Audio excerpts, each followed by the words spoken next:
vote for black people was an almost spiritual experience. It was a physical manifestation of their freedom. It meant that somebody was actually recognizing them as a political human being. The right to vote was like breathing life into them.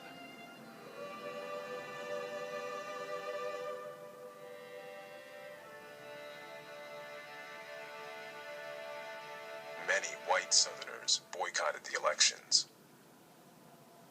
They say the government that's created by Thomas Jefferson and George Washington for proud, independent, enlightened men is now going to be occupied by former slaves who cannot read. This must be an injustice, they say. This must be a farce. At this time, only 5 northern states, all of them in New England with very small black populations, give African Americans the right to vote. Ohio doesn't. New York only gives a tiny number the right to vote. Pennsylvania doesn't. Illinois doesn't. And white Southerners feel that this is just one more example of the hypocrisy of Reconstruction, that white Northerners are willing to inflict upon white Southerners things they would not tolerate in their own home states. It meant that political power was going to be shared between blacks and whites. This is a very frightening thing for many white Southerners, because they have, in effect, lost control over what they have deemed to be their birthright, which is the right to run these governments. One white Southerner uttered words of warning. Let not your pride flatter you into the belief that you ever can or ever will govern the white men of the South.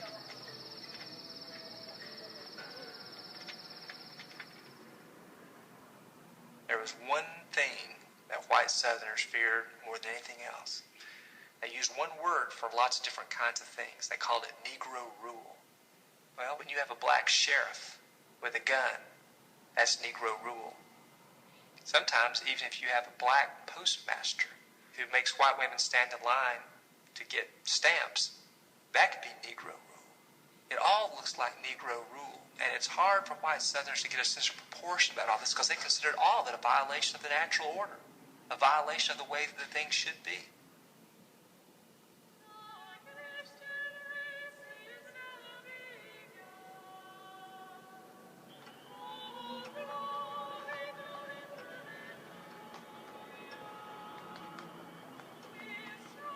A shadowland of secret clubs and societies began to take shape.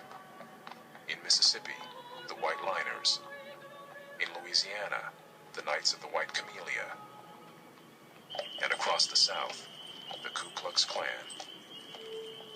If you grow up in a society and where for centuries you have been taught that other people are your racial inferiors, it's very hard to accept the enormous social change involved in their emancipation.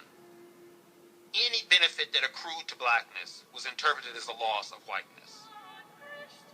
Education, the acquisition of property, was viewed as somehow unnatural.